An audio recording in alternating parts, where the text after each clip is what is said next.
తగ్గేదే లేదు. అమెరికా ఉత్పత్తులపై భారత్ ఎంత సుఖం విధిస్తుందో మేము అంతే వేస్తామని చెప్పేసి డైరెక్ట్ నరేంద్ర మోడీ ముందు ఏదైతే అమెరికా ప్రెసిడెంట్ డైరెక్ట్ వ్యాఖ్యలు చేయడం జరిగింది. అన్ని దేశాలకు లేదంటే భారతదేశం కూడా ఏ రకమైన పన్ను విధిస్తుందో అదే రకమైన పన్ను మేము కూడా విధిస్తాం, భారత్కు అందులో స్పెషల్ కేటగిరీ ఏం లేదని చెప్పేసి తేల్చి చెప్పేసిండు. ఓకే, మోదీ సమక్షంలో తేల్చి చెప్పిన ట్రంప్. అమెరికా అధ్యక్షుడితో సమావేశమైన ప్రధాని మోడీ వాణిజ్యం, రక్షణ సహా పలు అంశాలపై విస్తృత చర్చ. భారత్కు F-35లు ఇచ్చేందుకు సిద్ధమన్న ట్రంప్. 26/11 దాడి కేసు నిందితుడు తహవూర్ రానాను భారత్కు తక్షణమే అప్పగించనున్నట్లు ప్రకటన. 2030 నాటికి రెండు దేశాల మధ్య $500 మిలియన్ వాణిజ్యమే లక్ష్యంగా మిషన్ 500 ప్రకటన. అమెరికాలో అక్రమంగా ఉంటున్న భారతీయులను వెనక్కి తీసుకోవడానికి సిద్ధం ట్రంప్తో మోడీ అని చెప్పి చెప్తా ఉన్నాడు. 119 మందితో నేడు అమృత్సర్కు మరో విమానం. ఎవరైతే అమెరికాలో అక్రమంగా ఉన్నారని చెప్పి చెప్తా ఉన్నారో నిజంగా అది కొంతవరకు బాధాకరం, కొంతవరకు సరే అక్రమ అనేది పక్కన పెడితే మరి భారతదేశంలో అలాంటి ఎంతోమంది అక్రమ చొరబాట్లు అనేక మంది ఉన్నారు. భారత్లో అట్లాంటి కండిషన్స్ ఏముండయి. బతుకు తెరువు కోసం అటు కుటుంబ నేపథ్యాన్ని పక్కన పెట్టి చదువుకోవాలి, మరోవైపు బతకాలి అని చెప్పేసి వర్క్ చేసుకుంటూ అటు చదువు గడుపుతున్న వాళ్ళు అనేక మంది ఈరోజు ఇబ్బంది పడుతూ ఉన్నారు. ఓకే, H-1B పునరుద్ధీకరణలో మరింత జాప్యం. డ్రాప్ బాక్స్ అర్హత 12 నెలలకు కుదింపు అని చెప్పేసి భారత దరఖాస్తుదారులపై తీవ్ర ప్రభావం అని చెప్పి చెప్తా ఉన్నారు. ఏదేమైనప్పటికీ ట్రంప్ ఏదైతే వ్యాఖ్యలు చేసిండో ఆ వ్యాఖ్యలు నరేంద్ర మోడీ దానికి ఎట్లాంటి సమాధానం చెప్పిండు అనేది కూడా కొంతవరకు నెగ్లెక్టే ఉంది. భారతీయుల ఎవరైతే అమెరికాలో ఉంటుండో అట్లీస్ట్ ఒప్పించే ప్రయత్నం చేస్తాడు అనుకున్నారు.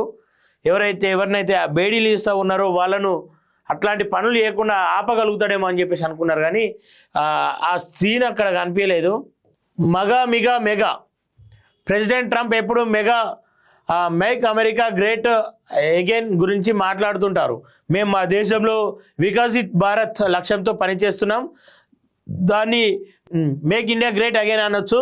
రెండు మెగా కలిస్తే అది సౌభాగ్యానికి మేము భాగస్వామి అవుతామని చెప్పేసి ప్రధాని నరేంద్ర మోడీ ట్వీట్ చేసిండు.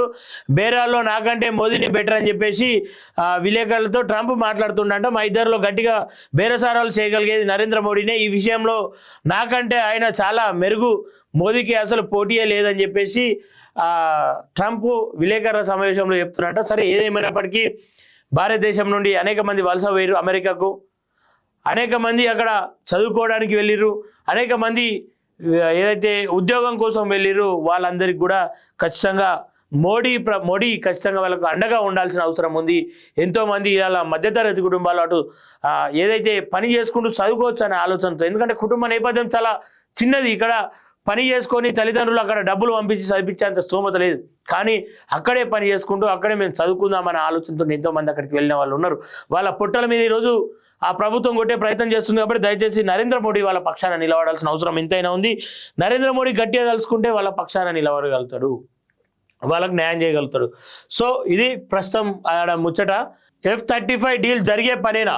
మన రష్యన్ క్షిపణి వ్యవస్థ ఓ అడ్డంకి, సొంత తయారీకే భారత్ మొగ్గు, ట్రంప్ది ప్రతిపాదన మాత్రమేనా? భారత విదేశాంగ కార్యదర్శి. పరస్పర పన్నుతో నష్టమే. అమెరికా భారత్ వాణిజ్యంలో ఇప్పటి వరకు భారత్దే పైచేయి.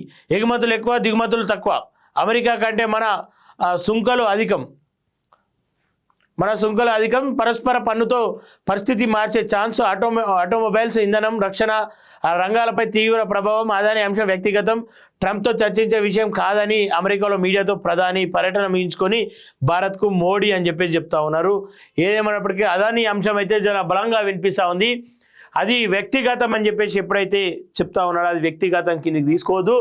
ఏదైతే అదాని ఉన్నాడో అదానిని కావచ్చు, ఇంకా అనేక మందిని భారత్ పెంచి పోషిస్తూ ఉంది. కాబట్టి వాళ్ళ జీవితాలు వాళ్ళ వ్యక్తిగతం కాదు, అది దేశానికి మచ్చ తెచ్చే విధంగా ఉన్నప్పుడు ఖచ్చితంగా దేశ ప్రధాని స్పందించాలి, వాళ్ళను తగినట్టుగా శిక్షించాలి. కానీ అది జరిగే విషయం కాదు. అది మనకే కాదు, ఈ రాష్ట్రంలో ఉన్న వాళ్ళందరికీ కూడా తెలుసు, ఈ దేశంలో ఉన్న వాళ్ళందరికీ తెలుసు, ప్రపంచానికి కూడా తెలుసు. సో భారత ప్రధాని నరేంద్ర మోదీని గొప్ప మిత్రుడిగా అభివర్ణించిన, ఆత్మీయ ఆలింగనం, సుదీర్ఘ ఆలోచనలతో ఆహ్వానించిన సుంకల విషయంలో మాత్రం తగ్గేదే లేదని అమెరికా అధ్యక్షుడు డొనాల్డ్ ట్రంప్ తేల్చి చెప్పేశారు. కంటికి కన్ను పంటికి పన్ను అన్న సామెత సదంగా తమ దేశ ఉత్పత్తులపై అధిక సుంకాలు విధించే దేశాలపై తాము అధిక పన్నులు విధిస్తామని స్పష్టం చేశారు. అది ఇండియా కానివ్వండి, మరే దేశమైనా కానివ్వండి, మా ఉత్పత్తులపై తక్కువ సుంకాలు విధిస్తే మేము అలాగే విధిస్తాం. భారత్లో వసూలు చేస్తే మేము అలాగే వసూలు చేస్తామని, అంటే మనం ఎంత వసూలు చేస్తే వాళ్ళు అంత వసూలు చేస్తామని చెప్పేసి తెలిసేపిను. అది భారతదేశం కావచ్చు, ఇంకే దేశం అన్న కావచ్చు, నా మిత్రుడు కావచ్చు, లేదంటే వ్యక్తిగతంగా మా మిత్రుత్వం కావచ్చు, అని దేశాల మధ్యలో అయితే ఖచ్చితంగా అట్లాంటి బేరసారాలు ఉన్నాయని తేల్చి చెప్పిండు. అది స్వయంగా నరేంద్ర మోడీ కూడా ట్రంప్ తేల్చి చెప్పేసినట్టు.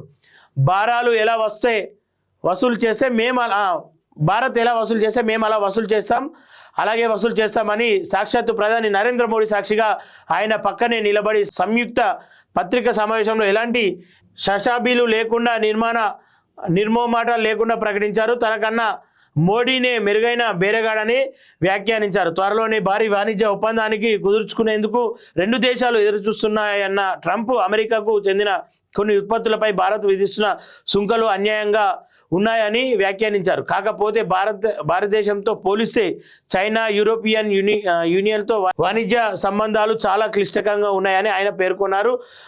భారత్ తన తొలి హయాంలో జరిపిన చర్చల వల్ల సుంకాలు తగ్గియలేదని, అందుకే ఈసారి పరస్పర సుంకాలు విధానాన్ని అనుసరించాలని నిర్ణయించినట్లు తెలిపారు. మోదీతో భేటీ కావడానికి కొన్ని గంటల ముందు ఆయన ఈ పరస్పర సుంకాలకు సంబంధించిన ఉత్తర్వులపై సంతకం చేశారు. ఈ సమయానికే ఏదైతే ఉందో భారతదేశంతో గతంలో నేను చర్చించిన ఏదైతే పన్ను విధిస్తూ ఉన్నారో పన్ను పైన చర్చించినప్పటికి కూడా అదే విధంగా వాళ్ళు పన్ను విధిస్తూ ఉన్నారు. సో నేను కూడా అదే విధంగా ప్రయాణం చేస్తూ ఉంటా అని చెప్పేసి ట్రంప్ చెప్పాడు. నిజంగా ఒక రకంగా చూస్తే ముఖం మీద చెప్పేయడం బెటర్. ఏదైనా ఉంటే చేస్తాం చూస్తాం, ఇది కాకుండా చేస్తారా చేయరా క్లియర్గా మనం ఎట్లుంటామో మనతో పాటు వాళ్ళు అట్లుంటామని చెప్పేసి చెప్పేసారు. కాబట్టి ఏదేమైనప్పటికీ అమెరికా పర్యటన విజయవంతం అనే అనుకోవచ్చు. నరేంద్ర మోడీని ఒక అమెరికా అధ్యక్షుడు పొగడడం కూడా కొంతవరకు భారతదేశానికి అది గర్వించదగ్గ విషయమే. కానీ ఎవరైతే భారతీయులు ఉన్నారో వాళ్ళ పక్షాన మళ్ళోసారి ఆలోచించి ట్రంప్తో కావచ్చు, అక్కడ ఉన్న సిబ్బందితో చర్చించి వాళ్ళ పక్షాన నిలబడాల్సిన అవసరం ఎంతైనా ఉందని చెప్పేసి కోరుకుంటా ఉన్నా. తగ్గేదే లేదు. అమెరికా ఉత్పత్తులపై భారత్ ఎంత సుంకం విధిస్తుందో మేము అంతే వేస్తామని చెప్పేసి డైరెక్ట్ నరేంద్ర మోడీ ముందు ఏదైతే అమెరికా ప్రెసిడెంట్ డైరెక్ట్ వ్యాఖ్యలు చేయడం జరిగింది. అన్ని దేశాలకు లేదంటే భారతదేశం కూడా ఏ రకమైన పన్ను విధిస్తుందో అదే రకమైన పన్ను మేము కూడా విధిస్తాం, భారత్కు అందులో స్పెషల్ కేటగిరీ ఏం లేదని చెప్పేసి తేల్చి చెప్పేసిండు.